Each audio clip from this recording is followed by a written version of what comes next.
Right. Top of the morning, top of the evening, top of the night.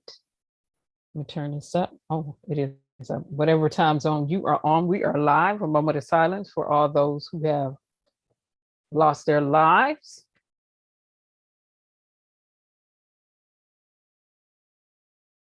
Hello, everybody. Let's remember this. We can look up, we can get up, we can get up, we can go up. There are some turbulent times going on in the land. COVID cases are back up. Michigan, we're number 2 in COVID hospital cases.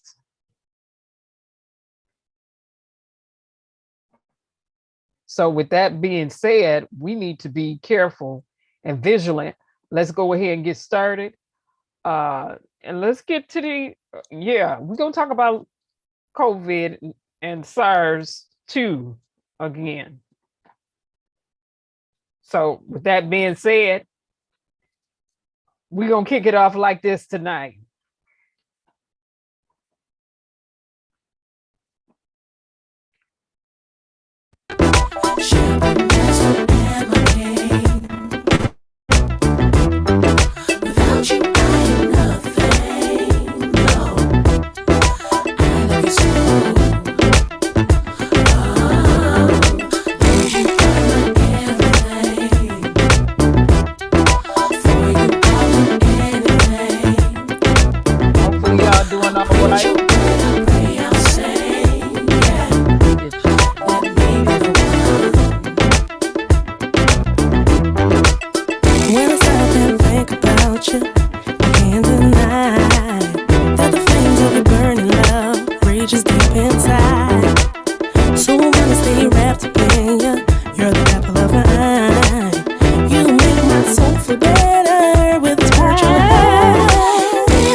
tonight with some praise. With some praise on here tonight. Okay. Another faith pastor is dead. Let's talk about this COVID and get this up. Let's talk about it. Let's more than just a conversation. Let me pull this up. I'm gonna need pastors when you pass by this. I don't have to say yay, yay, yay, thus saith the Lord, prophetic word, none of that. I'm gonna say this right here. Faith, foolishness, and presumption. Faith, foolishness, and presumption. Another faith or charismatic pastor has died of COVID because he didn't want to wear a mask, didn't get the vaccination, and fine, you don't have to get the vaccination, no mask, whatever. Okay. Faith, foolishness, and presumption. COVID is real. SARS-2 is real. I guess his assumption was he would use his faith and everything would be all right. Now, let me say something like this to these pastors real quick. No, and again, I'm gonna keep it 100. I ain't got no prophetic word, nothing like that. I ain't none of that. This is just me speaking using my good sense. Just because you have faith in one area and for one thing, that don't mean you have faith to conquer another area or another thing. And these pastors better be careful. I don't know what God they rocking with, some of them, but some of these pastors better be extremely careful out here talking about some the Lord has said and the Lord hadn't said. And that's if you a pastor, a prophet, a teaching event, whatever you call yourself. You all need to be real careful, okay? Because COVID has not been faring well for a lot of you all, like it has not been faring well for a lot of people on the earth today. And the borders, some people have their borders closed. That new strand from South Africa, it is in the United States. Canada are only allowing certain people to come to their nation now, Germany. And so here we go again. See, faith, foolishness, and presumption. It was foolish for many people to walk out and just assume they didn't need a mask. When one person, see, because the same God that they talking about they serve, some of them, is the same God who created science and medicines. And that's my belief. And y'all don't want to wear no mask? All right. Hey, Letha. All right. Let me pull it up. I just got to let the record show it's not a laughing matter. But faith, foolishness, and presumption. Don't assume. And some of these pastors been assuming a lot of stuff. You know, like I said, just because you have faith over there or got some prayer answered over there, or what seemed to be a prayer answered over there, don't mean that it's gonna fly over here. You better make sure you're hearing what you thought you heard from an accurate source, because let me get off into this. Here it goes. Here it goes. Let's get this out the way. All right. Let's see if they'll allow this to play. I had it in my PowerPoint, but I took it out.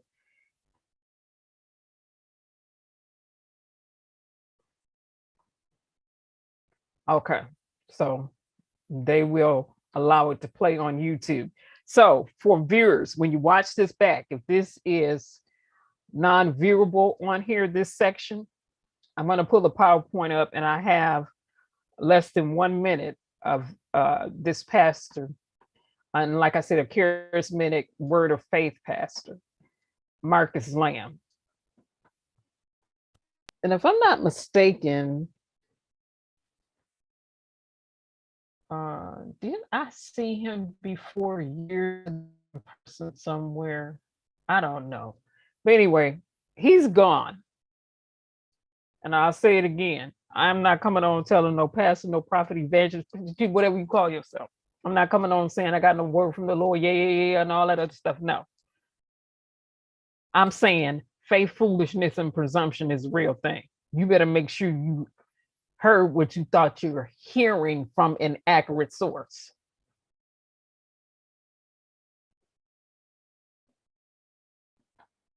Here we go. Controversial Christian television CEO Marcus Lamb has died after his battle with COVID-19. The conservative televangelist making headlines this past year after his network, Daystar, dedicated hours of broadcasts to anti-lockdown and anti-vaccination activists and groups. NBC News correspondent Maura Barrett has the story. They don't even know what is in the shot. Marcus Lamb, a broadcaster reaching hundreds of millions of people around the world and who vocally opposed the COVID-19 vaccine, died after battling the virus. He often spread misinformation on his network, which was one of the most popular channels with evangelical Christians in the country. They're giving shots to people that are already compromised with their immune system. And I wasn't going to cry, but His wife announcing the news of his passing on Tuesday. this morning at 4 a.m., the president and founder of Daystar and the love of my life went to be with Jesus. Yeah. His son calling it the work of the devil. You know, there's no doubt in my mind that this is a spiritual attack from the enemy. Lamb, who was 64, co-founded the Daystar television network. Their shows often capitalizing on conservative opinion. They are Marxist atheists. They couldn't care less about black lives, if you want to know the truth. Mixing religion and politics. And throughout the pandemic, is there a hidden agenda? They've dedicated hours of programming to COVID misinformation. Ivermectin is both a preventative for COVID and a cure. And anti-vaccine rhetoric. Of the so-called vaccine to help deal with the plague. It's become its own plague. The network even dedicated a section of its website appearing to invoke fear around vaccines for children. The page reading, "What if the most dangerous thing your child could face in life is the very thing you're told by your doctor is safe?" Our medical expert calling this tactic irresponsible. It just sets up a dynamic where even if somebody listening to this information processes it and is logical about it, they might walk away feeling guilty about doing something that has incredible evidence and incredible public health support, and in fact is globally what we need to do to get out of the pandemic. How detrimental do you think messaging like this is? Well, it's more viral than I think the Omicron variant is. That leads to consequences such as people getting infected, going to the hospital, or even unintentionally spreading the virus. Lamb joins a string of conservative broadcasters who criticized the COVID vaccines and then died in the last few months after contracting COVID. Two of them, Tennessee Radio's Phil Valentine and Newsmax's Dick Farrell, had a change of heart when they were hospitalized, urging their followers to get the vaccine before they died. But the Lambs appear to be holding firm on their beliefs, broadcasting to millions. He 100% believed in everything that we've talked about here on Daystar, and we still stand by that, obviously. All right, Maura joins us now from Chicago. So, Maura, I know you spoke with Dr. Patel a lot about this. Daystar has such a wide reach. What type of impact does that misinformation have on such a big audience? Well, Dr. Patel tells me that that lack of accountability that you heard there at the end is actually more irresponsible than the misinformation itself. She thinks that ideological concerns or political stances really shouldn't matter in the grand scheme of things when it comes to public health. But when you see statements like this spread so widely on Daystar, it can have this huge ripple effect, right? And she says that that can make the genie really hard to get back in the bottle, especially after someone dies. Now, as for the Lamb family, their spokesperson tells me that they see vaccination as a point of privacy and personal choice. Tom? All right, Okay, Maura, we thank you for that. He's no longer on the earth. Now, again, like I said, I'm not going to sit up here and talk about a prophetic word, nothing like that to no pastor, prophet, teacher, whoever, whatever. This right here is for the pastors who don't want to wear a mask. You need to do this. You talking about you trying the Lord will try this mask on your face and wear it. Again, one person can impact up to 50 people now. Some of y'all operating off of presumption and foolishness. Ain't got nothing to do with no faith. Because faith yields results. And the result of that decision was death.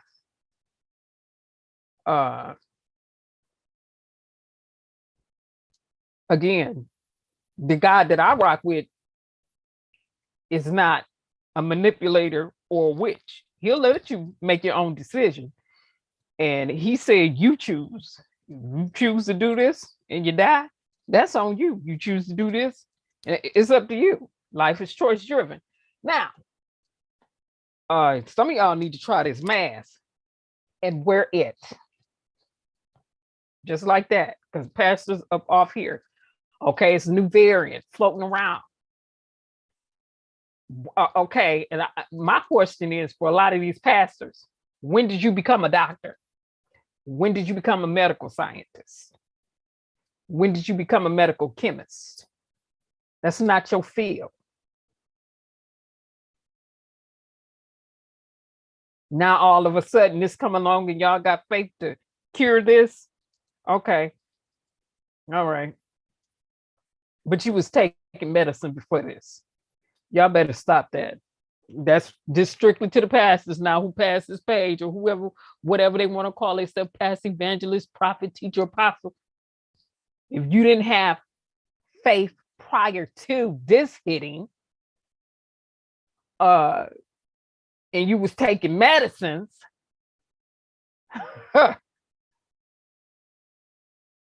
what make you think you got faith for this?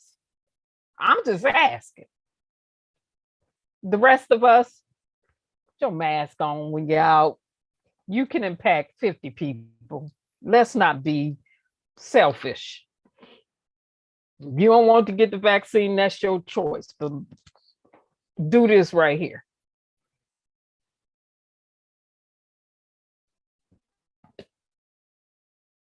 Hey, Evo May. Now, graphic. This is going to be graphic. The video is still low. Disclaimer, in accordance to the Copyright Act of the United States of America, sections 106, 107, 108, any others fair use. I have a right to use videos, pictures, so on and so forth, as this information is now a matter of public records in accordance to the Copyright Act of the United States of America. All right, so we are still waiting. Oh, hit the on this. Wait a minute, let me stop this.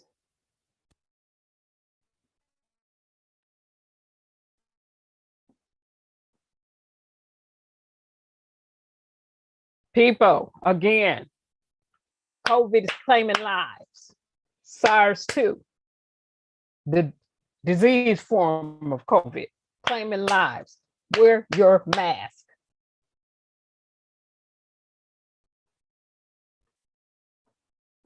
And these pastors up here talking about the Lord has said, some of them talking about the Lord said in the lie, the Lord they was listening to.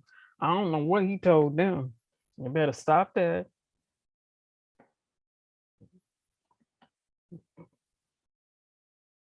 The Lord said, and then they end up dead.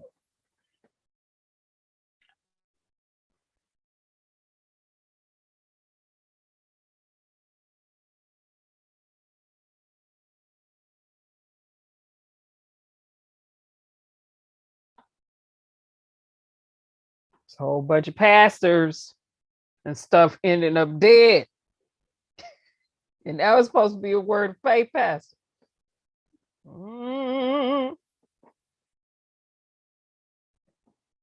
Charismatic pastor.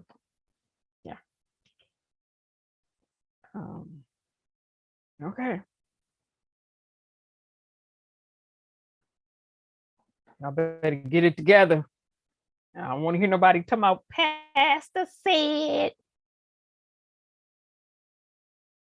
Didn't your Bible tell you that your God was a jealous God? While you talking about your pastor said? Can you hear from your Lord yourself? He gave everybody a brain. It's up to you to utilize it. Graphic content, parental consent, viewers' discretion is advised. Let me leave that alone because I been had a Bible study up in here and went Greek and Hebrew. Let me move on. We are still waiting for to get the feedback for the videos of Christina. We've not forgotten. All right. Word of Faith Pastor. I just showed it. I'll show this again. This one is only a minute.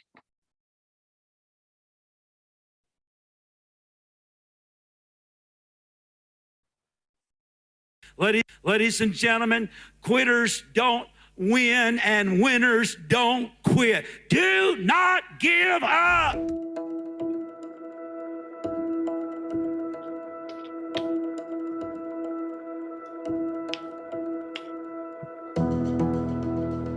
Frequently wailed against COVID-19 vaccine mandates on his show. On November 23rd, his son Jonathan repeated and dove down on his dad's battle with COVID, a spiritual attack from the enemy. And then Daystar Television CEO, founder, his dad, heavy heart, family reported he's no longer on the earth. Again, he was a charismatic / faith pastor who was no longer here with us. I did see in the news clipping one of them sermons where he was talking about them not wearing masks, and it was congregation full of people, thousands of people in there. I didn't see anyone with a mask on. You know, I didn't see everybody that was in there. But you know, he ain't here no more. So I don't wear my mask. For the people who got vaccinated, don't feel condemned. If you didn't get vaccinated, when you go out, do this. If you was taking medicine prior to the pandemic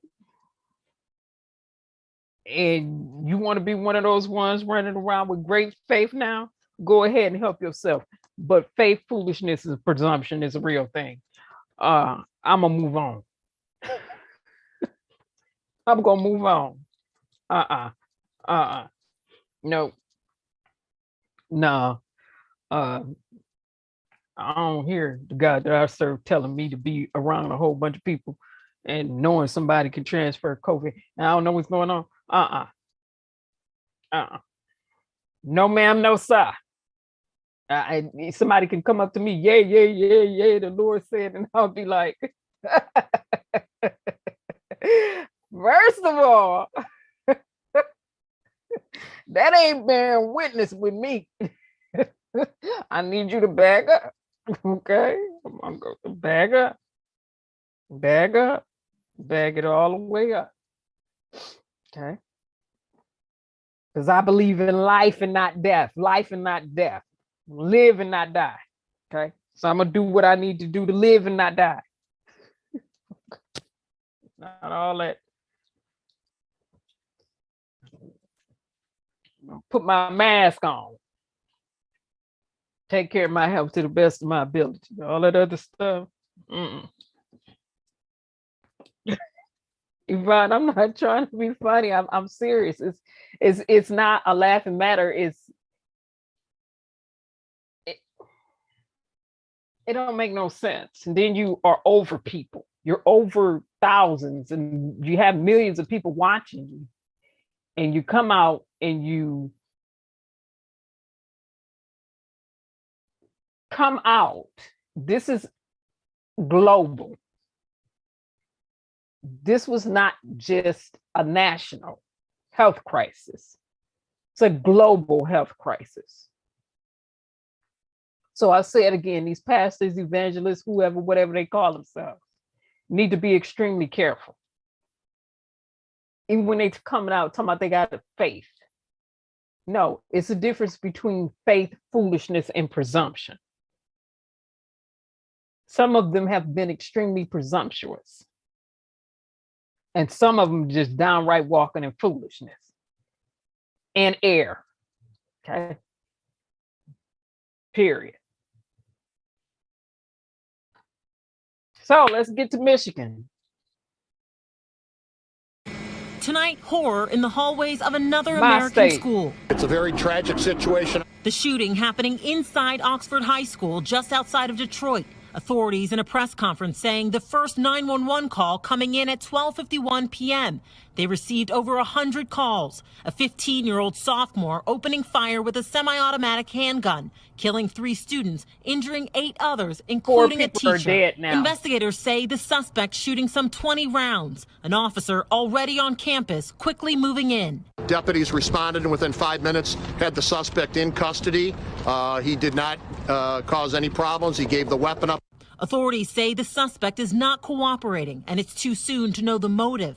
Parents in this tight-knit community visibly shaken and holding their children close. I'm just so emotional because you never think it's going to happen here. And the kids just are all a big part of this community, and I'm so scared for them. Fear gripping this town as President Biden tries comforting those mourning. As we learn the full details, my heart goes out to the families enduring the unimaginable grief of losing a loved one. I think this is every parent's worst nightmare. Now left grieving in the midst of the holiday season. Megan Fitzgerald, NBC News. To the parents, hold on. You don't get to Thanks for watching our YouTube channel. No, sir. The shouts out comes from the channel holder, which is myself. Tonight, horror in the hallways of another American. So you hear her saying, we didn't think it would happen here. Newsflash, this is Michigan. Just because you are out in the suburban, a suburban area on the outskirts of Detroit means absolutely nothing. Michigan is a gun-toting state. Yeah, they believe in bearing arms up in here. And it's not new that Michigan will shoot. People in Michigan will shoot. Upper Peninsula, UP, one of the #1 hunting grounds in the U.S. So, you know, no, stuff happens. Stuff happens. Should it have happened? No. So apparently his father had just bought a gun. He got the gun, took it to school, and shot at least up to 8 people, and 4 of those people are dead.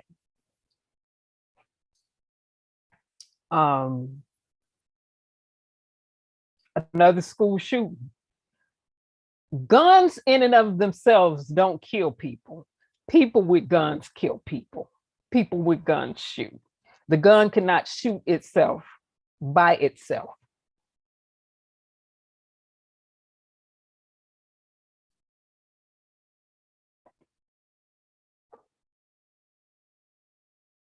Time parents are rushing as much as they can to that Meijer to pick their children up over at the Garden Center. The Meijer's is north of the school. Jason Colthorpe is there. I know you've been talking with parents. Jason, give us the very latest. Oh, as we see people. Yeah, this is actually Trayshawn and his mom, Robin Redding, who Trayshawn actually didn't go to school today. I haven't gotten a chance to talk to him. He was actually just briefing police on what is believed to be kind of the threat that was leading up to this. Trayshawn, just a second, I'm going to start with your mom. Walk me through what this was like as a parent and explain. Trayshawn didn't go to school today because of a perceived threat, correct? Well, he didn't go to school today because he was just not feeling comfortable with going to school. He had a conscience of saying, like, I don't want to go to school today, Mom. Can I just do it online? So I just said, okay, Pause. yeah. But then before him... Her son out said, I don't want to go to school today. So parents, when you have children, you need to listen and heed to what they be saying sometimes. Not when they be on the precocious things, but it comes to times where you need to pump your brakes and get out of I'm the parent and I know all, because nobody on this earth is an all-knowing entity, period. And hear what your kids are saying.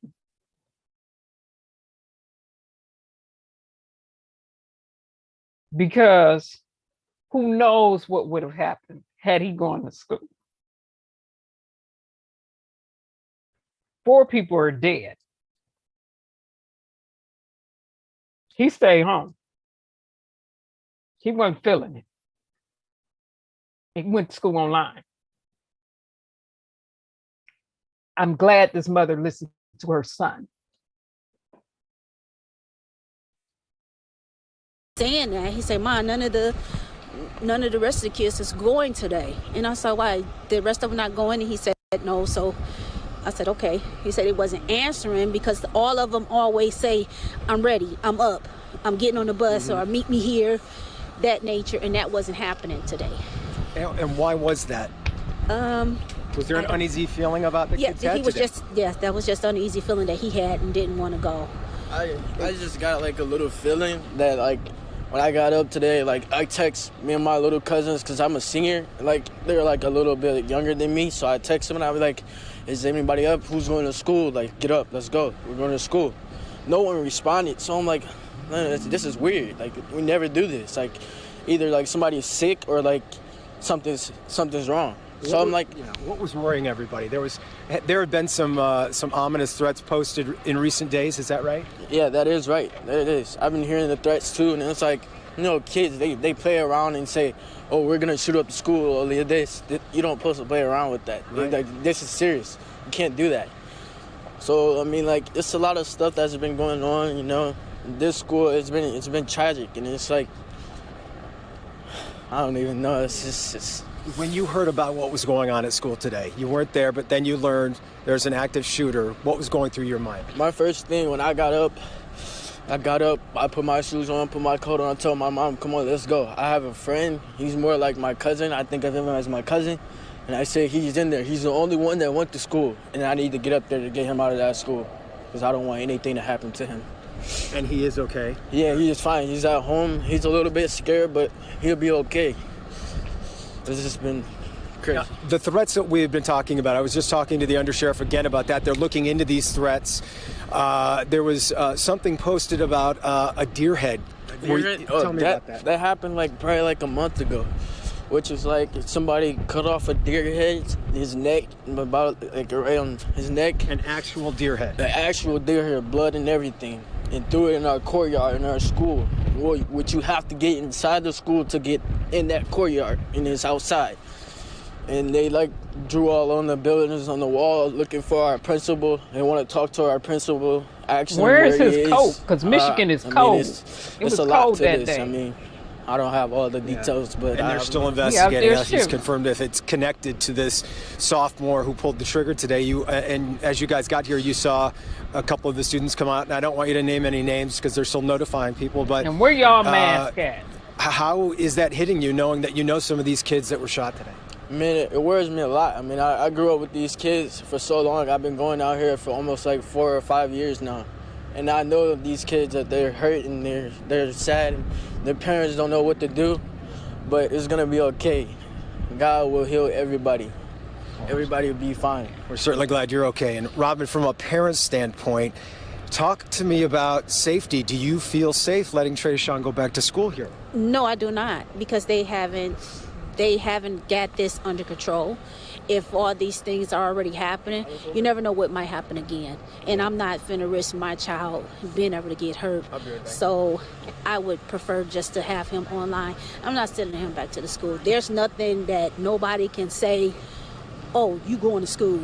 Oh, it's over." You don't know. You can't predict anything for that to happen. So no, I'd rather for him to go online. My condolence goes out to the family and the staffs and all the, the kids that were injured into this and all the trauma ties and things that can cause all those She said her students son and ain't staff. going back And to I've the seen a building. lot. I've seen a lot of parents today, and they are definitely in a state of shock. Yes. Is it that way for you too?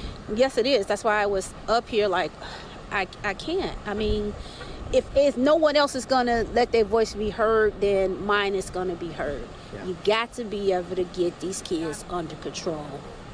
They have to. They have to get this whole thing under control. Security is a must. You can't say it won't happen. This can happen anywhere. And that's the reality of the situation. I'm not sending my kid back to no school that he can't even sit down and get a lesson to know that I'm gonna get a phone call and say my child been shot or it's a shooting. No, that's devastating. It's crazy. I can only imagine you must have been thanking God that your son did not go to school. Yes, I was praying all the way, thanking God, a blessing. Hey, you gotta listen to your kids, and he was very firm of saying, "I'm not going." Yeah. So. Robin, we're glad he's okay, and thank you both for talking to us. You're welcome. We appreciate it. And David, Karen, by the way, Okay, so I don't want to hear the rest of what he's saying because we got other videos to get to, but she's right. You do have to listen to your children at times when you know. And the intuition should be there because he had an intuition that, a prompting. That no, I don't, nobody going to school. I'm not, a affirmative. No, not going to school. And what ended up happening? School ended up getting shot at. 4 students end up dead. Now, and you saw me laughing, not at the people being dead, but at the mother saying, he's not going back.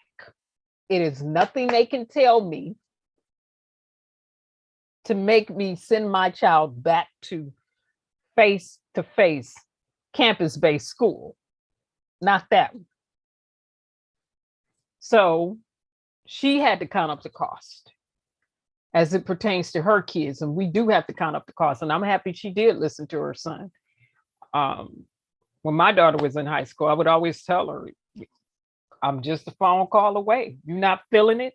You go in a classroom and you know when something is off. And if you go in a classroom and something is off, call me. Get out the classroom, give me a call. I will deal with the teachers, principals, and whoever else.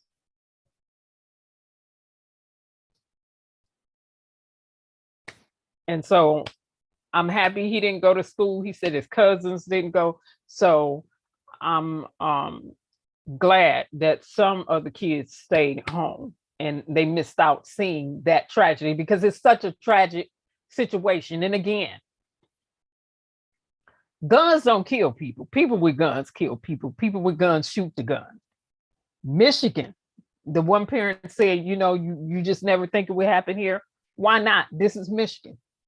Michigan is one of those states, when you look at the data, that's a gun-toting state. There's a lot of guns up in here, and people believe in carrying them, shooting them. So, it's unfortunate that people think, and like the parent at the end said, people always think, oh, it can't happen here, it won't happen here. You can't say that. Again, no one is an all-knowing entity. Nobody on this earth is all-knowing.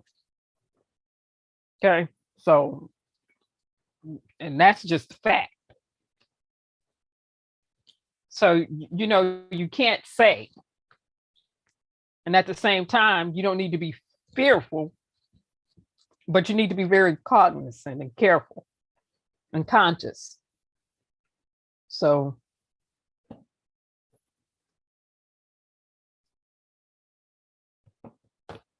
okay, so he's a 15-year-old, and this is the state of Michigan, and it's interesting. They're trying him as an adult. Okay. They let that be made known. They were very clear. He's going to be tried as an adult. A 15-year-old minor is going to be tried as an adult. Not only that, we're going to get to it. They're going to hit him with a hate crime. they're working that in. His attorney, you'll get to see her. She's an African American lady. But here we go. One of his attorneys is here we go. I'm not going to play through all of this. Parents are rushing as much as they can to that Meyer to pick their children up over at the Garden Center. The Myers, school was next to Myers, so they were by Myers. All right, so it happened at Oxford High School, like I said, which is on the outskirts of Detroit. Probably give or take 45 minutes to an hour, depending on how you drive it. But so this is his bond hearing, his first appearance in court. And no, he did not get bonded out. The judge denied his bond. So I'm gonna speed past some of this. Okay, I'm calling Crumley 216611, and Mr. Kosak, and caused the death of Madison Baldwin. Okay, let me go back a little bit. I don't want to hear. And I'm going to, Mr. Crumley, I'm going to advise you of your rights and the charges against you. Again, if at any time you do not hear or understand anything, will you please let the court know? Yes. You do have a right to remain silent. Anything you say can and will be used against you in a court of law. Do you understand that right, sir? Yes, I do. All right. Count 1 does indicate that you did that on or about November 30th, 2021, Ethan Robert Crumley did knowingly, willfully, deliberately, and with premeditation commit murder first degree, a felony that the defendant knew or had reason to know was dangerous to human life while intending to intimidate or coerce a civilian population, to wit, the Oxford High School community, and cause the death of Madison Baldwin, Tate Meyer, Hannah St. Juliana, and Justin Schilling, contrary to MCL 750.543F. This is a felony punishable by life without parole or a minimum of 25 to 40 years and a maximum sentence of at least 60 years with reimbursements for government expenses incurred for this violation. This is otherwise known as terrorism causing death. Count 2 indicates that on that same date and time, November 30th, 2021, Ethan Robert Crumley did deliberately with the intent to kill and with premeditation, kill and murder one Madison Baldwin, contrary to MCL 750.316. This is a felony that is punishable by life without parole or a minimum sentence of 25 to 40 years and a maximum sentence of at least 60 years. This is otherwise known as homicide or murder in the first degree, premeditated, being a juvenile defendant. Count 3 alleges that on November 30th, 2021, Ethan Robert Crumley did deliberately with the intent to kill and with premeditation, kill and murder one Tate Meyer, contrary to MCL 750.316. This is a felony punishable by life without parole or a minimum sentence of 25 to 40 years and a maximum sentence of at least 60 years, also known as homicide, murder first degree, premeditated by a juvenile defendant. Count 4 alleges that on November 30th, 2021, and again, all of these, I'm sorry, are in the township of Oxford. I did indicate that, and I will continue to indicate that Ethan Robert Crumley did deliberately with the intent to kill and with premeditation, kill and murder one Hannah St. Juliana, contrary to MCL 750.316, felony, life without parole, or a minimum sentence of 25 to 40 years, and a maximum sentence of at least 60 years. And this is in violation of MCL 750 again, .316. This is homicide, murder first degree, premeditated by a juvenile defendant. Okay, and I'm gonna stop this right here and give some commentary. Now, again, I am for minors being held accountable for their actions. And hear me good. I am not for minors being put in prisons with adults. I'm just not. If you're considered a minor, which is usually under the age of 18, I'm not with them being, and I don't care what nationality they are, I'm just not with them going into that system with grown adults because they are not ready psychologically. He's not ready. No one who went in there who was innocent was ready. Definitely not the innocent ones. And congratulations to the men who are Mr. Kevin Strickland, who raised over, who they donated over $1 million since he's been out because he served time for a crime he didn't commit. Another man, and is unfortunate, and this speaks to the judicial system over here in the United States, and prosecutorial misconduct and different things like that. The other man, African-American gentleman, who was accused of killing 6 people that he never murdered, who spent over 20 plus years, close to 30, if not 30 years in prison. He's been released.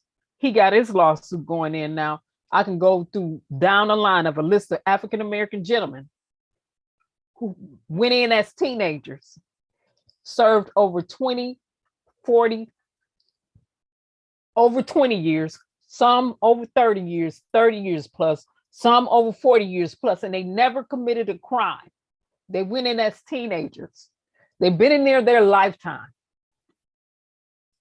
that have been released this year 2021, and they never did what it said they did. Their life was stolen.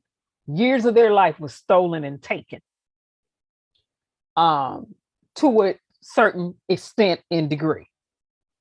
They are not ready. They were not ready.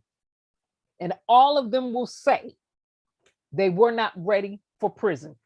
Usually when you talk to someone who went into prison as a teenager, they will tell you they were not ready.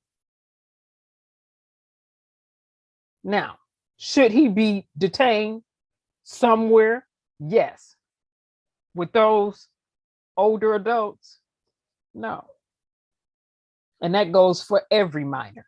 Should they be held and housed somewhere? Yes. To be held accountable for their actions? Yes. Should they be in there with the grown adults? Absolutely not. Now, I'll let them finish. I'll let them finish. Because they're going to hit them with a hate crime. They're going to see, Michigan got their own laws. Okay. Remember our state laws? So they're going to walk it on them. State laws. Again, state law, usually you don't, in this state, you don't just right away readily charge minors as adults here. Because they pass different laws here to kind of minimize this state doing that, due to the fact that there were so many African-American men incarcerated as teenagers, and they should not have been, being one of the reasons, as well as some others. He messed up. He messed up. But no minor can comprehend or handle life in prison. They're not even fully developed yet psychologically, physically. What, you don't stop growing until you're 25.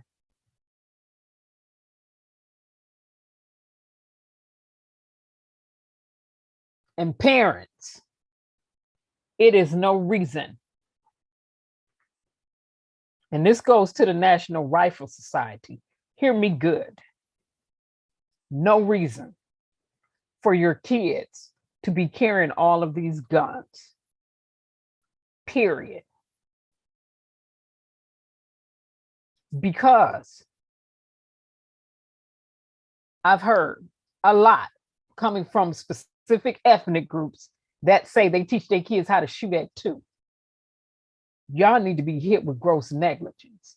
And that was coming from members of the National Rifle Society.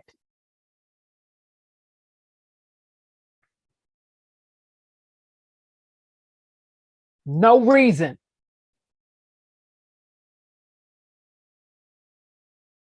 He's staying at home with his parents. What do he need a gun for? He ain't out there on the block hustling. He don't have to fend for himself and get it the hard way because there is nowhere for him to go. What does he need a gun for?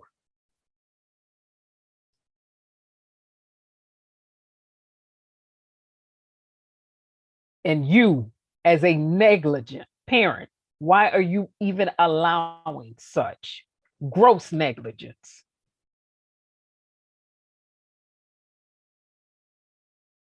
Oh, hear me good. No reason.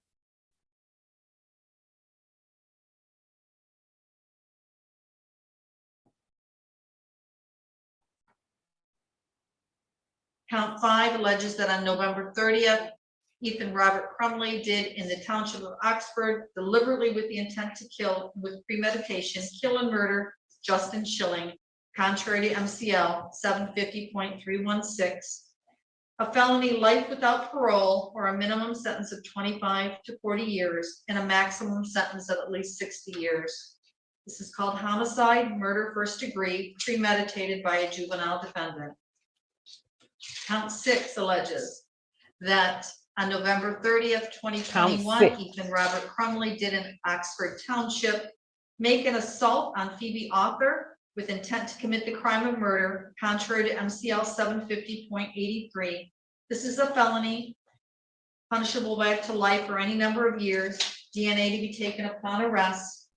A consecutive sentence may be imposed under MCL 750.506A if the assault was committed in a place of confinement. This is also known as assault with intent to murder.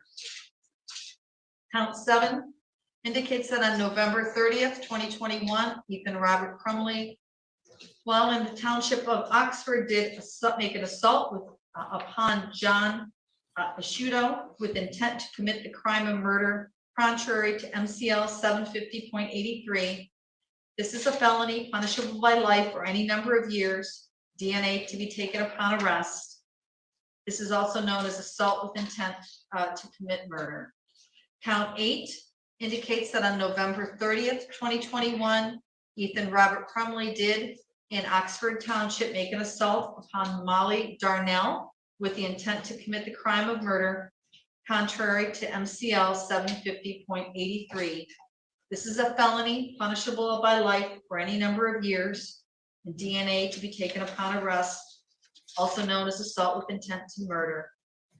Count 9 alleges that on November 30th, 2021, Ethan Robert Crumley, while in the township of Oxford, did make an assault upon Riley Franz with intent to commit the crime of murder, contrary to MCL 750.83. You're not done.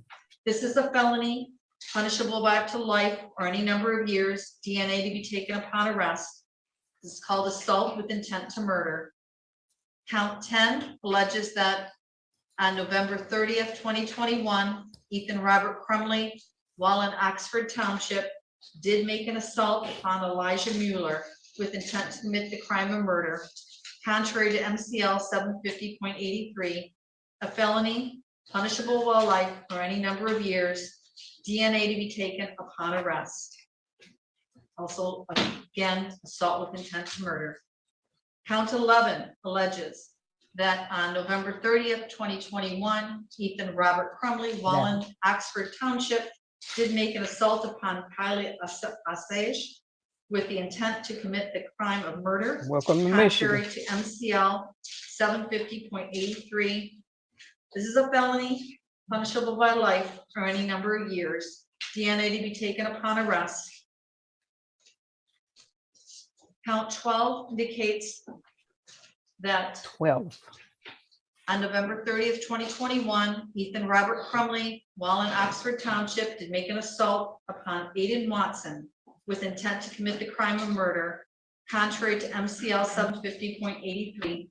a felony punishable by life or any number of years, and DNA to be taken upon arrest. This is also called assault with intent to murder. There are now 12 counts of possession of a firearm in the commission of a felony. Counts 13, 14, 15, 16, 17, 18, 19, 20, 21, 22, 23, and 24.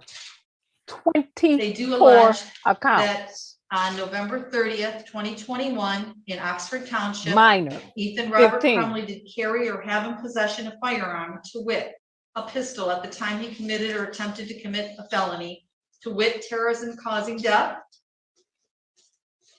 Also, murder in the first degree for count 14, murder in the first degree for count 15, murder in the first degree for count 16, murder in the first degree for count 17, assault with intent to commit murder for count 18, assault with intent to commit murder for count 19, assault with intent to commit murder for count 20, assault with intent to commit murder for count 21, assault with intent to commit murder for count 22, assault with intent to commit murder count 23, and assault with intent to commit murder count 24. This is contrary to the laws in the state, specifically MCL 750.227B. This is a felony punishable by up to 2 years consecutively with and preceding any term of imprisonment imposed for the felony or attempted felony of conviction. This is called possession of a firearm in the commission of a felony. Sir, do you understand all the charges against you? Yes, I do. Again, you have a right to remain silent. Anything you say can and will be used against you in a court of law. Do you understand your right to remain silent? Yes. You also have, of course, your right to an attorney, and Mr. Kozak and Ms. Hatton have been with you, and that right will continue throughout all legal proceedings. And as it relates to anything further, we do need to set a bond. As it relates to bond, I will first let the, actually we do have pretrial services here to make a recommendation as to bond, and then we will let each attorney speak as it relates to that. So if the individual from pretrial services can come forward, state their full name and spell it for our court recorder. I'm sorry, Judge, just before I we want do. to pause right here and go back to speaking again. Minor just got hit with 24 counts. 15 years old. His father had recently purchased a gun. Got the gun, took it to school. Again, guns in and of themselves don't kill people. People with guns kill people and shoot people. Why? Was it necessary? Why was it even necessary? See, we just saw Kyle Rittenhouse in Wisconsin, Kenosha, Wisconsin, play a game, right? Oh, it was a hunting rifle. Oh, they can have hunting rifles here. Oh, well, he got off. Well, this is Michigan. And you have kids watching stuff, like teenagers watching stuff like that.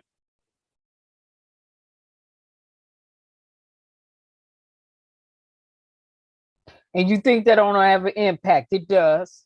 But to the parents again, especially parents of the National Rifle Society, why is it important for your child? Because again, many of you, and I've heard you say you teach your kids how to shoot at 2. Which really your child needs to be taken from you, moved out the home until you can get it together for gross negligence. Okay? Let me be clear about that. Why is it necessary for a minor to know how to shoot a gun and get a hold to a gun? Because he knew how to shoot. Why is it necessary? A minor, 15.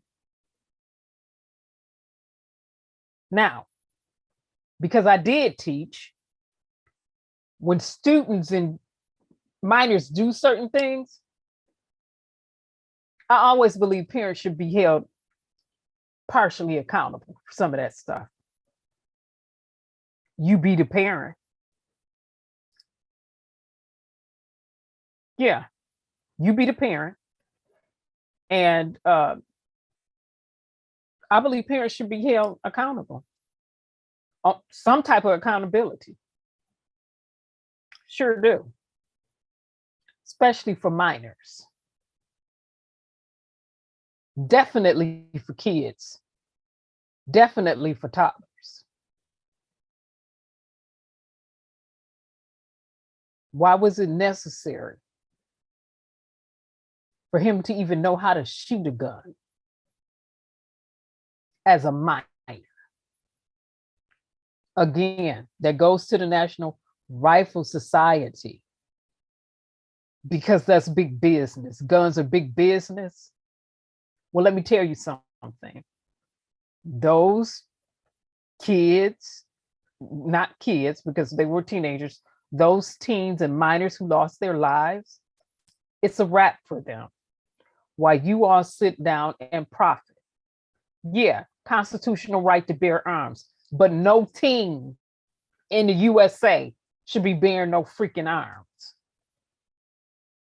Period. Unless they're in the military going off somewhere, when they're considered of legal age. But prior to then, no, it's asinine. Period. Makes no sense.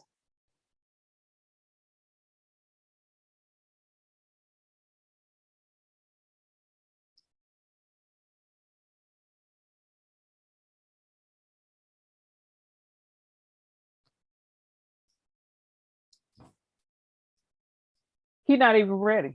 He ain't ready for prison. Michigan got some of the worst prisons in the United States of America. We've been in the news for having some of the worst prisons. He's not ready for prison life in Michigan. He ain't ready for prison life nowhere. He's 15. No teenager is ready for prison life, period. Adults don't even be ready for prison life.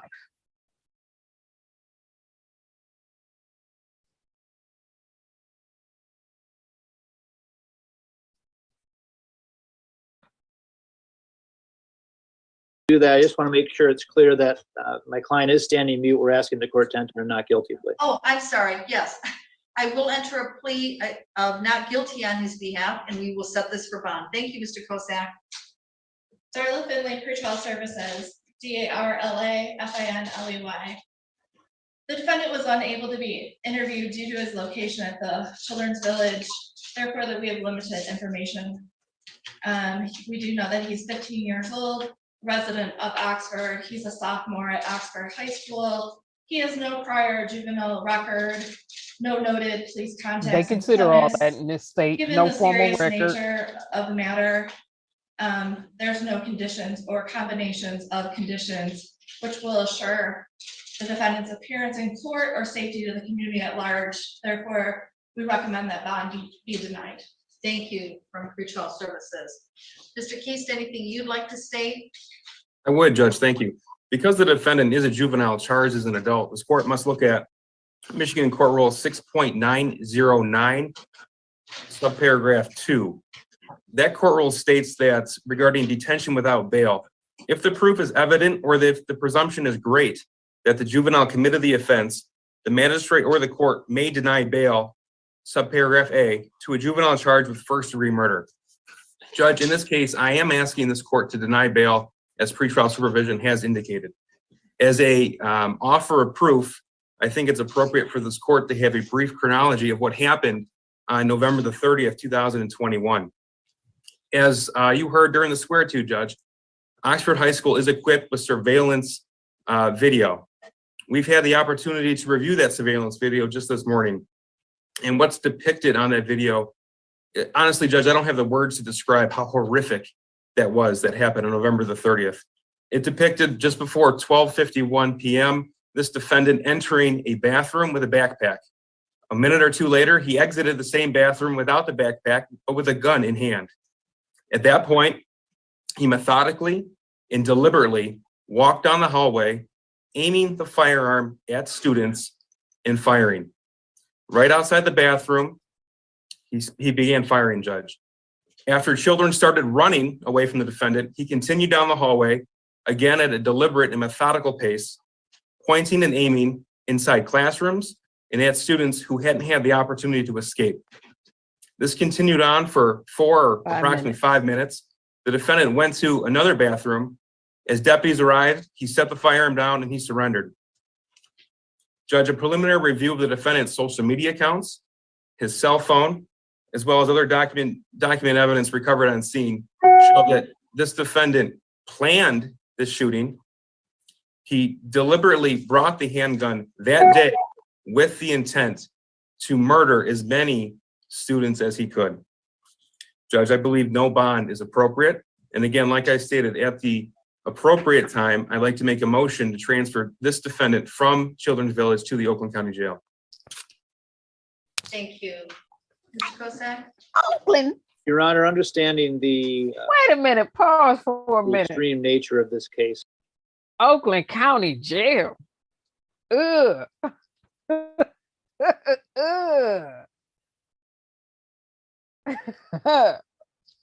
Yuck. Any jail is a yuck.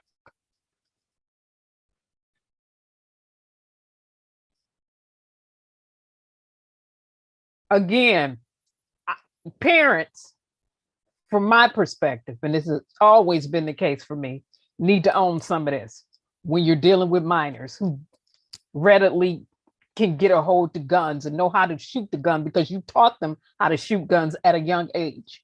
And they just go off shooting, like I said. He didn't come from street life. This came from home life. And we already know it was some issues there. The fact that he even knows how to shoot is an issue. Being 15, that's an issue. Because you teach them how to shoot young. You ain't came from no street. You weren't coming from street. Like, this is Oxford, Michigan, the outskirts of Detroit. Suburban area on the outskirts. Little rural like suburban area. What? Okay. Yeah, parents, you need to own some of this. And I cannot fathom the grief that a mother may be feeling. Even his father, because his father was the one that just recently purchased a gun. And some of you parents need to be clued in. Need to check your child's social media accounts. I would randomly check my child's. Yeah. If she was in high school, I sure would. Snapchat, her Instagram, just log in. Show me your account. Because like I told her, I'm not getting ready to breach any security measures to get to your account. Just go ahead and log in. And I'm about to check this out, do my little checkup, check it out, and move on. You know, now that she's out of high school, hey, her privacy is her privacy, my privacy, my privacy, whatever. However, that age, definitely, because I know teenagers will do teenager type things.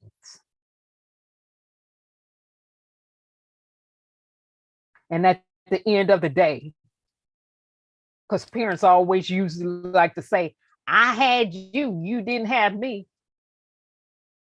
will be the parent.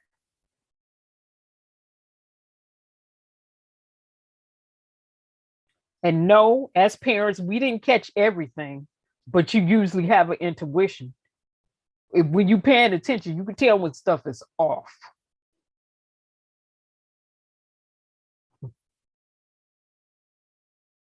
You can tell when things are off. Whether you say anything or not, you know it. You know it in your knower when things are off with your kids. You sure do. So let me let his attorney talk, because this is Michigan. Again, National Rifle Society members. I've heard many of them say, we teach our kids how to shoot at 2. When I was in my class, we taught our kids how to shoot at 2 by 5. I was sitting in there looking like, so forget the ABC 1, 2, 3. You had them holding gun and shooting guns. Okay. Yeah, you don't need no kids. Yeah. Kids should have been housed somewhere else with someone else. Be another family member, because we know how the system do. Usually do kids who go through the system. Usually. Some may happen up on a good home, but gross negligence. This is when you hit parents with gross negligence.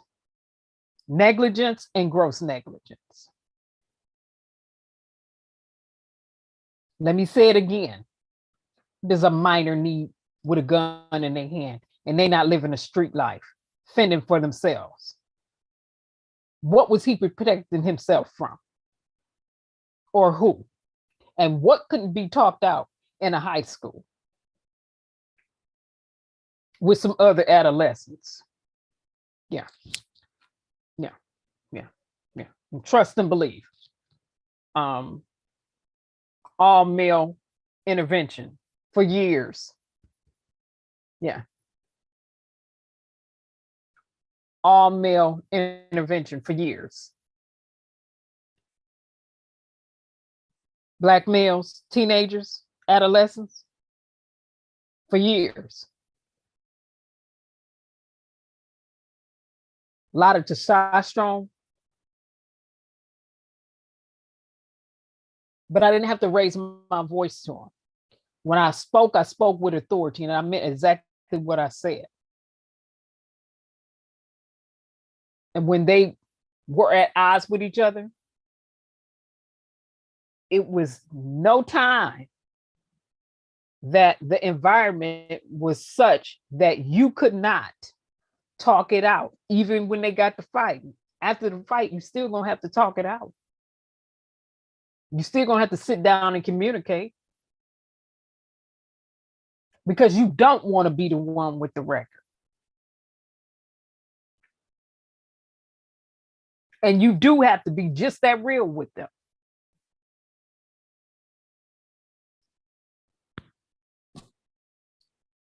Okay.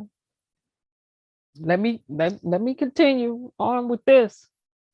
Throughout America, another high school shooting. When would America learn? One of the most violent nations in the world, the USA. But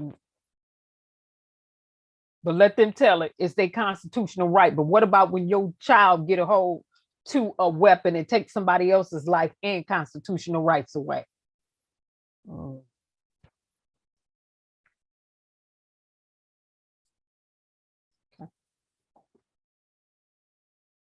And understanding the circumstances at hand, and having spoken to Mr. Crumbly as well as his parents, I'm going to leave the bond, the setting of the bond, and the discretion of the court. Thank you. Anything further from Ms. Hatton? Nothing further, Your Honor. I leave in the discretion of the court. Thank you. And I'm assuming you don't want your client to speak. That's correct, Your Honor, on both Mr. Kozak and my behalf. Thank you. I do believe, based upon all the information that's been provided to date, that a no bond, a denial of bond is appropriate pursuant to no bond. And I will order no bond on this case. Of course, your client does have a right to a preliminary exam within the statutory 21 time period, as well as a probable cause conference. I don't know if the court should have set something, or have we set something? Do we know? Oh, it's on the front of the file. Okay. All right. A probable cause conference will be set on December 13th at 1:15 in front of myself, and then an exam the following week on December 20th at 1:15 again in front of myself.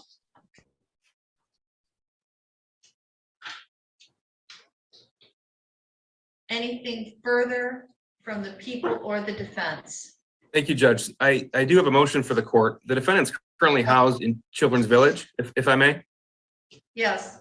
Thank you, Judge. Under the same court rule, MCR 6.909, subparagraph B regarding place of confinement. Subparagraph 2. On motion of a prosecuting attorney or a superintendent of a juvenile facility in which the juvenile is detained, the magistrate or court may order the juvenile confined in a jail or similar facility designed and used to incarcerate adult prisoners upon a showing that the juvenile's habits or conduct are considered a menace to other juveniles. Judge, in this case, I can't think of a more appropriate set of circumstances for a transfer from Oakland County Children's Village to the Oakland County Jail. Now, this court must also look at the statute, and that's MCL 764.27A. I spoke with Lieutenant Tim Willis, who is the officer in charge, and did the swear to this afternoon. He has confirmed that the Oakland County Jail can house this defendant in a location out of sight and sound from adults, and that's the standard in the statute, Judge. The Oakland County Jail is better equipped to handle this situation. They have done so in the past. They have done so in conformance with the statute. It is a more secure location. And I would ask that this court find that this defendant's conduct is a menace to juveniles by evidence of the simple fact that he targeted juveniles in this offense. Count 1 is a charge of terrorism via murder, Judge, and the evidence that will come out of the preliminary examination and the subsequent trial will show that this was a planned event. It was methodical in its operation, and it was done so to terrorize, intimidate others in the community, Judge. I do believe the Oakland County Jail is the appropriate location to house this defendant. Thank you. Thank you. As it relates to that issue, Mr. Kozak and Ms. Hatton. Thank you, Your Honor. All due respect to Mr. Keast, Your Honor. I want to remind the court, and I know the court doesn't need reminding, that these are allegations. He has not been found guilty of these issues or these charges as of yet.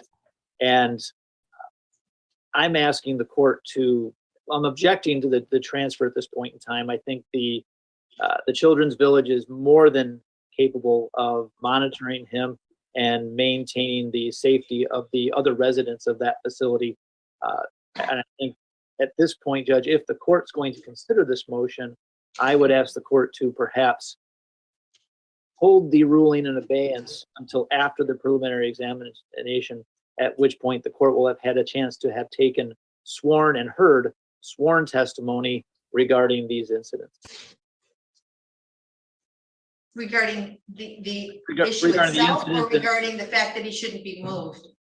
Regarding the incidents itself, Your Honor, and because I believe that's what the prosecution is using as a reason for the transfer in and of itself. That's evidence of the need to transfer. Thank you. Your Honor, just very briefly, this court has already found that the proof is evident under 6.909. And I know this is a preliminary showing. Obviously, defense has not had the opportunity to review discovery, neither has this court. However, it is alleged in these 24 counts that this defendant didn't commit first-degree murder upon anybody, but he targeted other juveniles. And I believe that 6.909 subparagraph B is written specifically for a situation such as this. The Oakland County Jail is the appropriate location for this individual, Judge. It is, like I said, well equipped for this. They have the ability to keep this defendant separate from both sight and sound of other adults. This is appropriate in these circumstances, Judge. Ms. Hatton, anything further? Your Honor, I concur in Mr. Kozak's argument. I will advise the court that as Mr. Ethan Crumbley's juvenile attorney, I did have an opportunity to speak again with Mr. Ethan Crumbley at the juvenile facility, Children's Village, as well as the individuals who are supervising Mr. Crumbley, Ethan Crumbley at Children's Village. It's been reported to me, Your Honor, as an officer of the court, that Ethan has been cooperative. He is on suicide prevention there at Children's Village. Yeah. He's not in general population. He's secluded and he's receiving one-on-one supervision. I would ask the court, based on that information, and that he is cloaked in the veil of innocence unless proven guilty, that he remain at Children's Village until after the preliminary examination.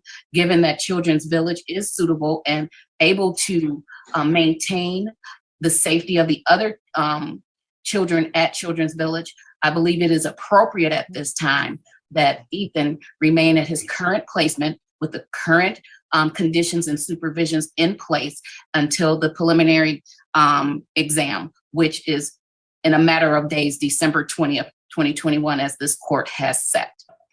Thank you. I'm going to ask to hear from Lieutenant Willis regarding safety issues and what is considered. If you want to come up to the podium, Lieutenant, and state your full name for us, please. Lieutenant Tim Willis. And Lieutenant Willis, I had heard from Mr. Keese that you thought it was appropriate for him to be moved to the adult facility. Is that correct? Yes, Your Honor. Okay, could you explain to me why you feel that way? Well, I mean, besides the obvious of what is alleged to occur. right. So obviously, I agree with Mr. Keese about the incidents that I've witnessed for via the video and all that stuff. But also the sheriff's office in the past has housed several juveniles. I've actually worked in that jail and know for a fact how I just have all the confidence in the world in my team, the sheriff deputies at the jail, to secure him and keep him completely sequestered. Don't nobody want to be in Oakland jail. Explain what would happen to him and how he would, what his placement would be. Yes, Your Honor. We have several jail cells in and around, but typically we have where he would go, where he would be placed is a clinic area, and it's completely secluded off from the rest of. Let me pause for a minute. I'm not trying to be funny. Michigan. If you reside in Michigan, you know nobody wants to be in jail, period, in Michigan. But definitely nobody want to be up in no Oakland County jail. You don't even try to roll through Oakland doing too much. Because usually, should something happen, you already know what it is. Right.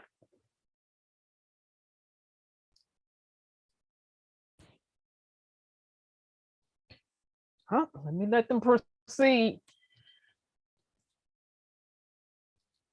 So when that footage is shown, and this Michigan, they should know something about authentication. We'll see what it shows if they release it out.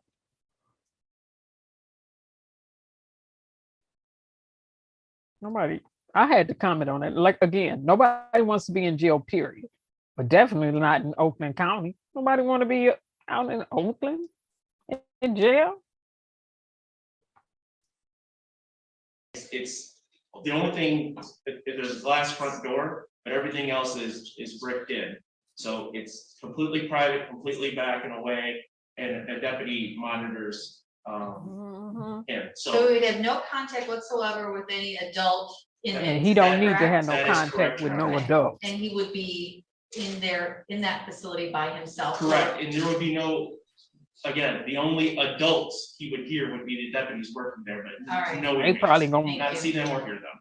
Thank you. Yes, Your Honor. Under the circumstances and based upon the nature of this offense, still, of course, understanding that the defendant has a right to be presumed innocent until proven guilty beyond a reasonable doubt, I'm going to certainly err on the side of caution. I think it is within the court rules to do so. And I would agree with Mr. Keese. This is the perfect example of a case that should be done to protect other juveniles. So I will have him move to that facility, as it has been indicated that he will be in isolation and will not be in contact with any other adult inmates, but only that of sheriff's deputies. Anything further? Not from the people, Judge. Thank you. Your Honor, the only other matter would be making sure that he has counsel at the date of the probable cause conference. I'm not sure if the court has paperwork already prepared on his behalf, but he will need court-appointed counsel at that point in time. So I'm not sure who the, that is obviously is done by circuit court. Do we know what's going on in that regard? He will just need to fill out the court-appointed attorney request, Judge, and they will get. Okay, so, all right, Mr. Crumley, we want to make sure that you have counsel at each and every future court date. So we're going to make sure you have that paperwork today to fill out, so that you can so that you will have an attorney present at your probable cause conference, your preliminary exam, and all future proceedings. Do you have any questions about filling out that court-appointed attorney form? No, Your Honor. Okay, thank you. Thank you, Mr. Kosak. Okay, if there's nothing further, we are in recess. Thank you. Thank you, Judge. So quite naturally, I have a lot to say. First of all, no, his parents need to come fill that paperwork out. He's still a minor. I don't give a rat's rump y'all trying him as an adult and saying, well, he's an adult now, because legally and technically, he's still a minor. Them payments come in and be held accountable. They need to own some of this. If you start making some of these parents own some of this and be held accountable for some of this foolishness pertaining to these school shootings, and some of this stuff could be minimized.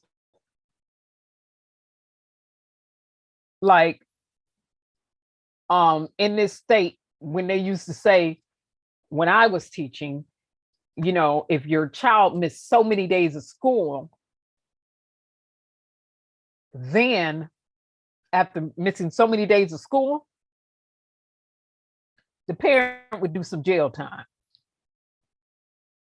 Okay? Because you was going to get hit with some papers, right? You're going to get served with some papers.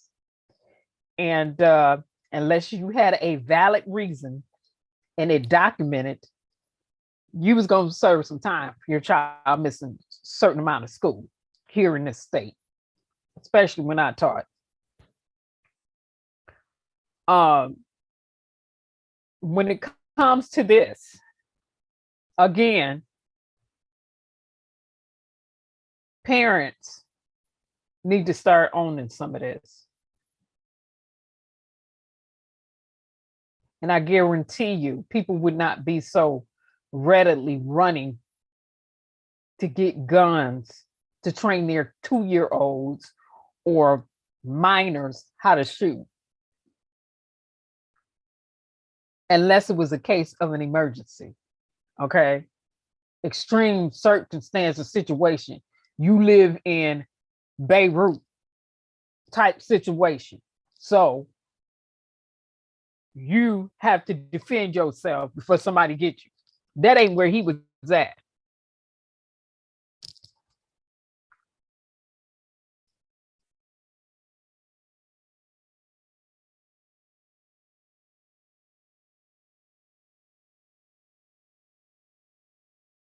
Another school shooting where parents need to be held accountable, in addition to their adolescents and teens.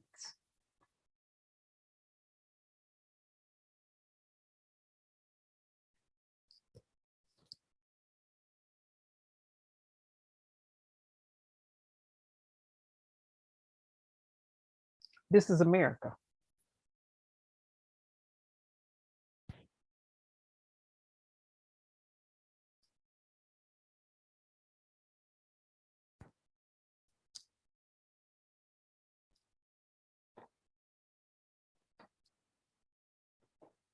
Okay, I'm calling. This is America.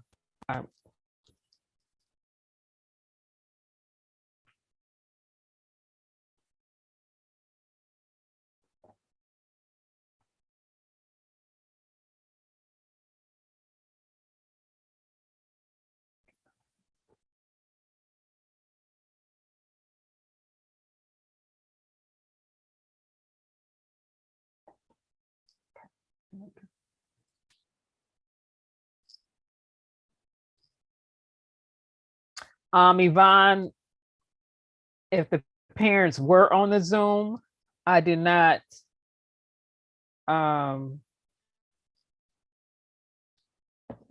have no knowledge of that. Again, this is another situation in the United States of America where we have teens shooting up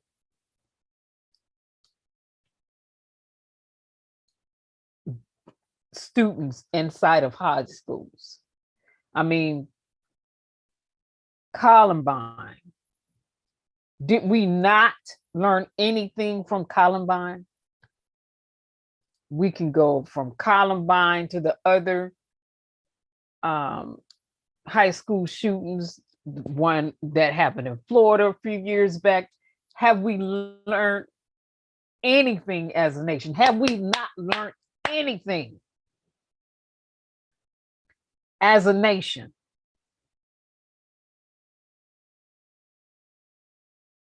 Have we not learned anything? Number one, law needs to be passed to make these parents be held accountable. That'll minimize some of this. I teach my kids how to shoot at two mess. That'll cut that out. And that's directly for the National Rifle Society. That's right. Those of you who teach your kids how to shoot at 2, 3, 4, 5. That if your child get caught killing somebody, you get to come in and do some time right along with them. Yeah, it's time to flip the laws and change the paradigm on that.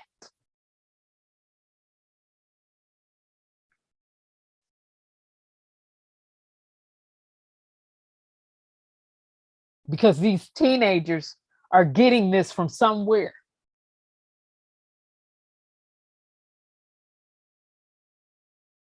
When they come from two-parent households, or they come from households where parent is present.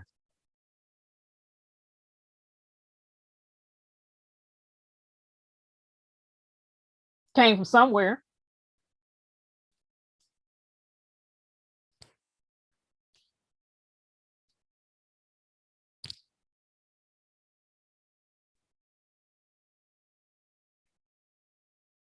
And this makes absolutely no sense. Guns don't kill people. People with guns kill people and shoot people. The gun can't shoot itself automatically without a person to pull the trigger. And hear me good. Yes, I believe in my constitutional right to bear arms responsibly.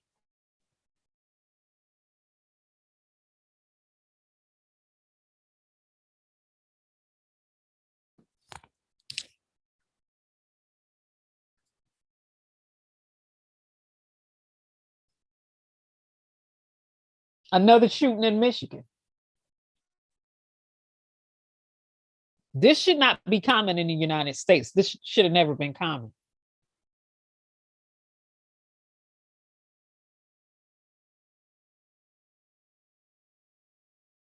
See, but the US laid a foundation when they allowed my ancestors and some of your ancestors to be shot up in churches, bombing, church building, in homes of those who were trying to get free and those who were declared free after slavery, who really wasn't free because they were still fighting for human rights. But they achieved civil rights.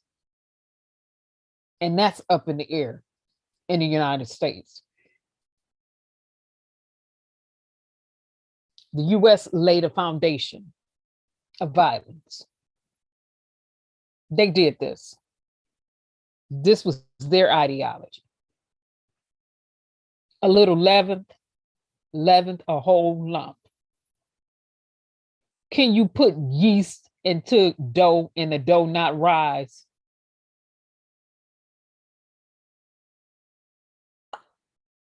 No, all of it's gonna rise.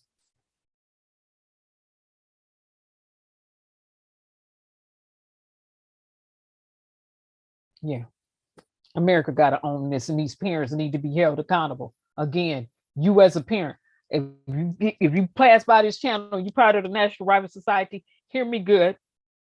Hear me good. Stop teaching your little kids and these minors how to shoot. It's negligence. It's not just negligence, it's gross negligence. And that's not the way that you raise a child. Period. Period.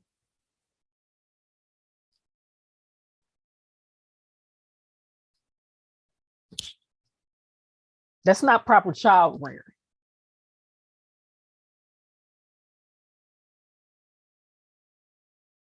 Need some course correcting going on in the United States of America. And a lot of it.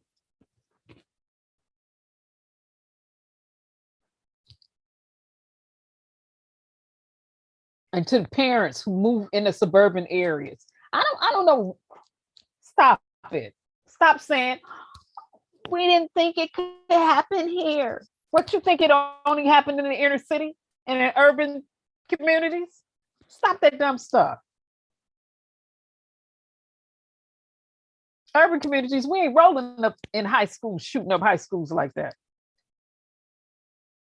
They'll shoot on a block. They'll shoot at the party.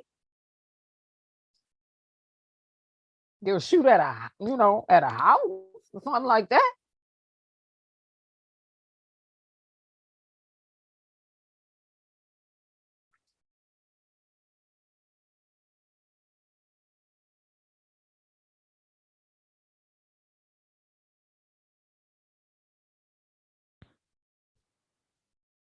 Again, everybody, we need to stay vigilant.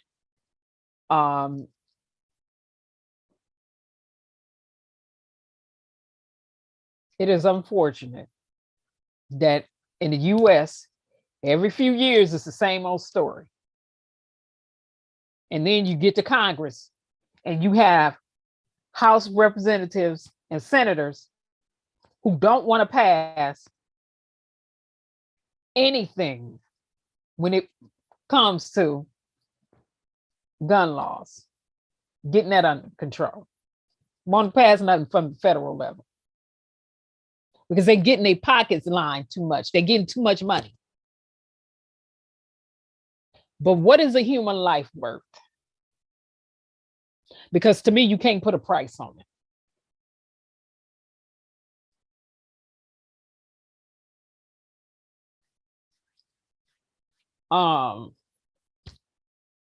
It's unfortunate.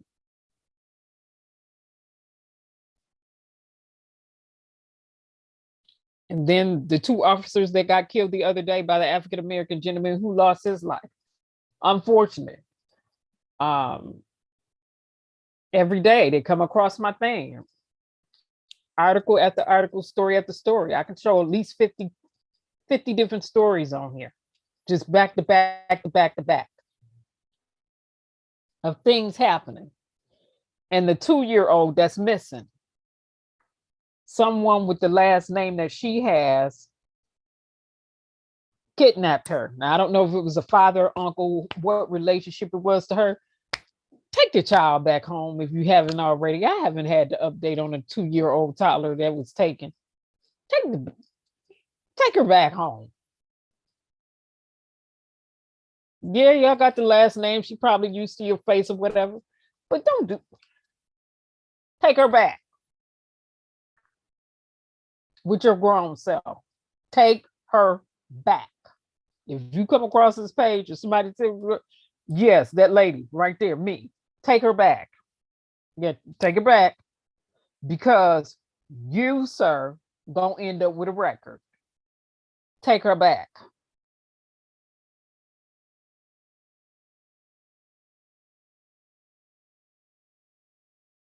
We have to really learn how to communicate and deal with situations in a different manner in the United States of America as a nation overall and as individuals.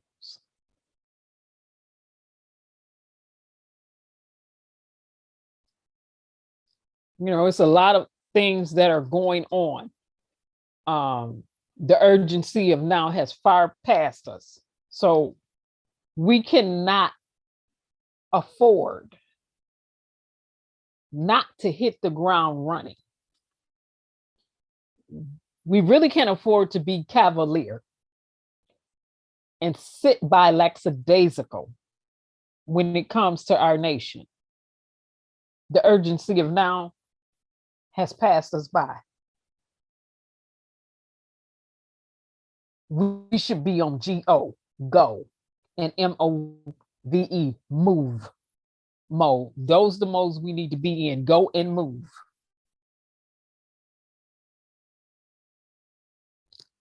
I mean, it's a lot going on. It's case after case after case. United States of America, you need to go back through all the books because there's a lot of African-American men who went to prison as teenagers who are coming out now, 60 years old, 50 years old, and they never committed a crime. Turning around, filing a lot of civil lawsuits, and rightly so. But what you've done to them is you strip a portion of their life from them. You took it unjustly. And these prosecutors need to lose prosecutorial immunity in that, police immunity in that, president's immunity in this foolishness, and start holding people accountable for their actions. Especially when you're messing with the lives of innocent people. Hanging in the balance. This is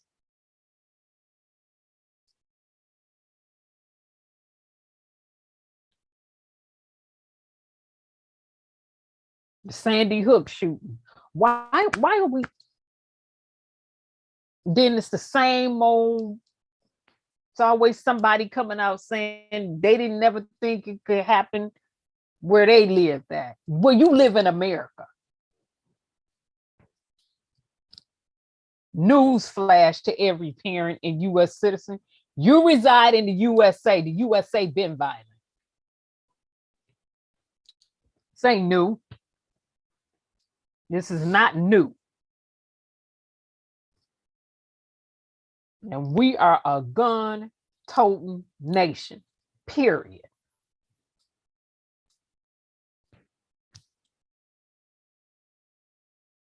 But guns should never be in the hands of minors and kids unless they are fending for them lives. But this was not that case. School shootings in the USA have not been that case. Some irresponsible parents raising their children the wrong way, and I'm gonna say it, the wrong way. 2-year-old, 3-year-old, 4-year-old, 5-year-old, gun in their hand, 6-year-old, 7-year-old, 8-year-old, 10-year-old, 11, 12, 13, 14-year-old. What they need guns for? 15-year-old. Why? You ain't even out of high school yet. What do they need a gun for? They ain't living no street life.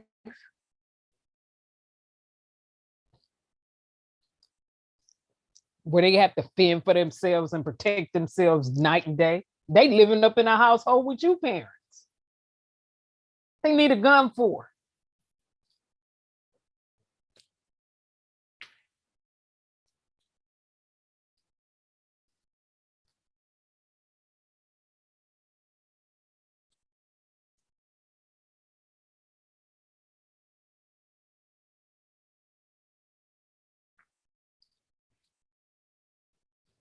Okay, there's other cases going on. Jesse Smollett, his trial. The other police officer, her trial. You got some.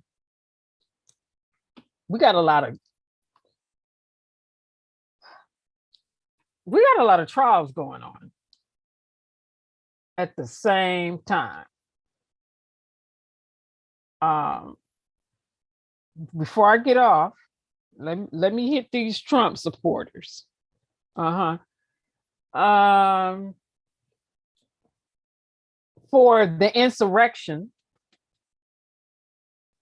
and the election claims that there was fraud, people are starting to sing like a canary. The team he thought he had, they singing like a canary because they don't want to do that prison time for him. They singing like canaries now.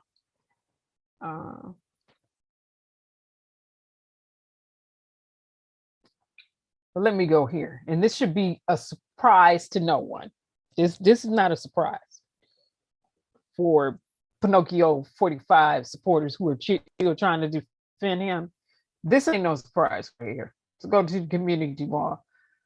Ghislaine Maxwell, accuser, says Epstein introduced her, and what it says is to Trump at the age of 14. No one, absolutely no one as a 14-year-old should be surprised by that.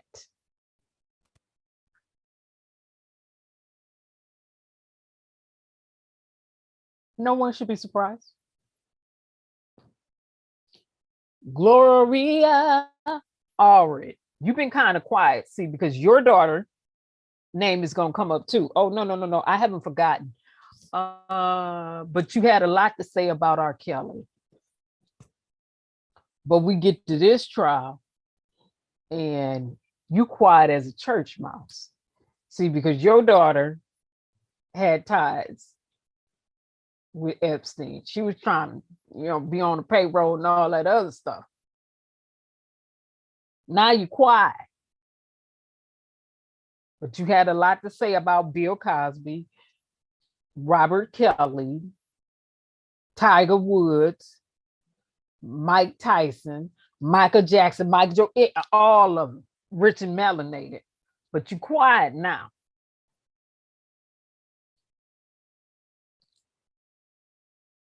Gail and Oprah. I find it extremely suspicious that you were always trying to do a docu-series on somebody, a docu-series on this one, a docu-series on that one.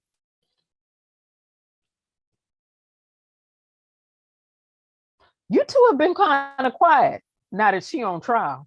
What's the problem? But see, you two were in pictures with Epstein too, in the crew.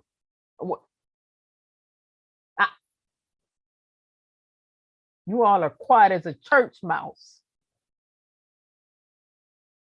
See, that's the foolishness I don't rock with. Right is right and wrong is wrong.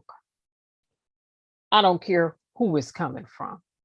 And you cannot have a respected person where you're holding one up because they got billions of dollars and you putting one down because they probably ain't got no dollars. Everybody is a human. And everybody deserves to be treated fairly and equally until they behave in a manner that they should be treated otherwise. And we all know what such manners are. Yeah. You doing stuff to people who've done nothing to you. It's a lot of trials going on. The officer, like I said, the one officer, the judge sentenced him to prison for killing that black man who had no gun in his hand, shot him. He's doing some prison time. Okay. What did that happen in 2019, 2018, 2019, I think it was. He decided to forfeit a jury trial. So the jury decided for him, the jury decided police officer going right to jail or prison. That's what the jurors decided. Okay. It's some other cases going on where some officers are on trial for murder in African American people or people who just simply citizens who didn't have guns. So it's a lot of that going on. It's a lot of cases going on right now.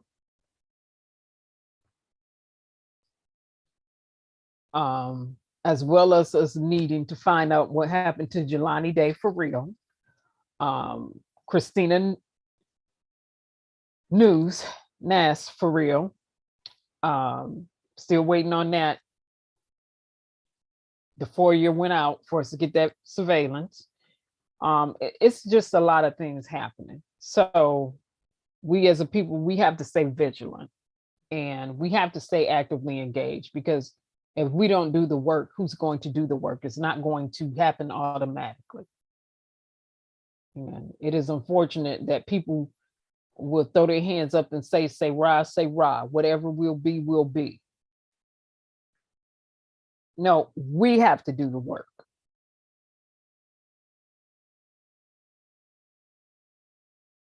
And again, USA, you were always a violent nation.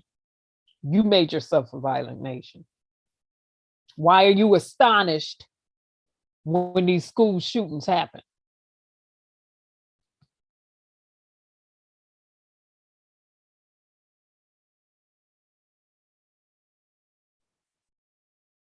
Makes absolutely no sense.